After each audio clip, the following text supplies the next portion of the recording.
তো hey guys, welcome to my first blog video. তো guys, আজকে চলে এসেছি আমি আমার ঘেরের দিকে ঘুরতে।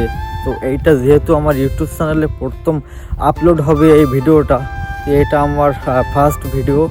তোমরা ভিডিওটি শেষ পর্যন্ত দেখতে থাকো। আমার ফার্স্ট ব্লগে আসলে কি কি থাকে, এই যে দেখতে পাচ্ছেন আমার ঘের। তো ঘের কিন্তু শেষা হয়ে গেছে, ঘেরে মাছ শাক মারা হয়ে গেছে। এই দেখেন, এইটা হচ্ছে আমার ঘের। এবং আপনারা প্রতিদিন এখন থেকে এই ইউটিউব চ্যানেলটিতে প্রতিদিন ব্লগ ভিডিও দেখতে পারবেন। আসলে গ্রামের মানুষের জীবনধারা কীরকম, গ্রামের মানুষ আসলে কি চাষ করে তাদের জীবিকা নির্বাহ করে, এবং বাগদা চিংড়ি পোনা কীভাবে ছাড়া হয়, বা ঘেরে বেড়ি ভাত কীভাবে দেওয়া হয়, মানে বিভিন্ন কোয়ালিটি, মানে ভিলেজ কোয়ালিটি ভিডিও আপনারা আমার এই ইউটিউব চ্যানেলে দেখতে পাবেন। তো আমার এই ইউটিউব চ্যানেলে যদি আপনারা ওইসব কোয়ালিটি, মানে ভিলেজ কোয়ালিটি ভিডিও দেখতে চান, তাহলে আমার ইউটিউব চ্যানেলটি সাবস্ক্রাইব করে সাথেই থাকুন।